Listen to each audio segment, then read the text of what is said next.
আল্লাহ বলছে খালি ফিরে আয় রে, তোর অপরাধ কতটুকু অপরাধ তোর, ফিরে আয়, মাপ চা, ইমান আন, ভালো কাজ কর।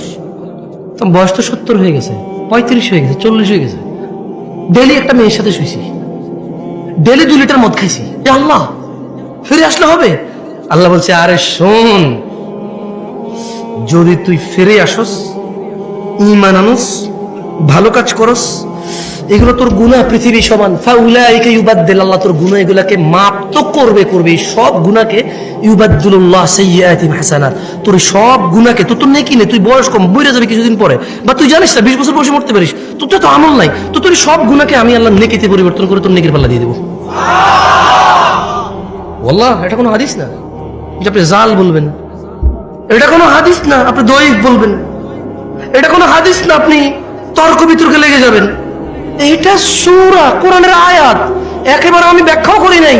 আল্লাহ ইল্লা মান তাব, অতঃপর যে তওবা করে, ওয়া আমানা ঈমানান ওয়া আমিলা আমালান সালিহা, ভালো কাজ করে, ফাউলাইকা ইউবাদদিলুল্লাহু সাইয়্যাতিহিম হাসানাত, আল্লাহ তার সকল গুনাহকে নেকিতে পরিবর্তন করবে।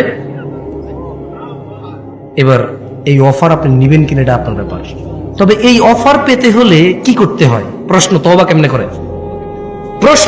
কেমনে করে, গুনাহ কেমনে নেকিতে পরিবর্তন করব? শুধু মাপ না, এটি নেকি হয়ে যাবে। ধরে নেন বাংলাদেশ সরকার বলল কার কাছে কত জাল টাকা আছে, 30 ফেব্রুয়ারি 2024 এর মধ্যে সমস্ত জাল টাকা আইনা জমা দাও, সেম আসল টাকা নিয়ে যাও, তবে আর কখনো জাল টাকা বানাইতে পারবা না, যদি বানাও মৃত্যুদণ্ড, যদি বানাও কি।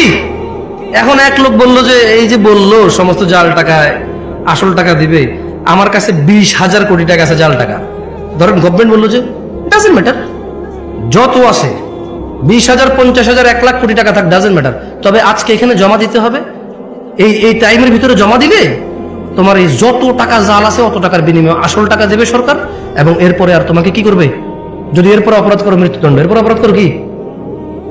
এখন বললো যে 50,000 কোটি টাকা, কেউ কি মিস করবে এটা? আল্লাহ এরকমই বলতেছে যে যত অপরাধ আছে, শর্ত হচ্ছে বেঁচে থাকা অবস্থায় মাপ চাইতে হবে। কখন? শর্ত কি? কেউ কি বলতে পারেন কে কতদিন বাঁচবেন? আমি পারি না। ভাই আপনি বলতে পারেন কতদিন বাঁচবেন? তুমি? আরে কি করে, ডিজিটাল দেশে কেউ জানে না কবে মরবে। আফসোস, তো কি শিখলা? বুদ্ধি কি তেলে তোমার? তুমি এত বিচক্ষণ মানুষ, কবে মরবে না একটু পরে সম্ভব হতে পারে, একটু পরেই হয়ে যেতে পারে, এখানে বসা অবস্থা হতে পারে, এই বক্তা এখানে দাঁড়ানো অবস্থা হইতে পারে, এই শ্রোতা এখানে বসা অবস্থা হইতে পারে মৃত্যু। তো এই যে সমস্ত গুনাহকে নেকিতে পরিবর্তন করার একটা শর্ত আছে, কি? সবগুলা গুনাহ যা হয়ে গেছে এই এখন বলতে হবে, এখন আস্তাগফিরুল্লাহ, আল্লাহ আমাকে মাফ করেন, আমি আর কোনোদিন গুনাহ করবো না। যদি গুনাহ করি আপনি তো জানবেনই, আপনার সাথে কি লুকায় গুনাহ করতে পারবো নাকি, তবে আমার সব গুনাহ আপনি মাফ করে দিবেন, আমি আর গুনাহ করবো না। বাস মৃত্যু পর্যন্ত আপনি তৌফিক দেন যাতে আপনার উপরে ঈমান রেখে ভালো কাজ করে মরে যাই, আর খারাপ কাজ করবো না। আল্লাহ বলছে সব নেকি হয়ে যাবে। এখন আপনাদের সিদ্ধান্ত ভাই।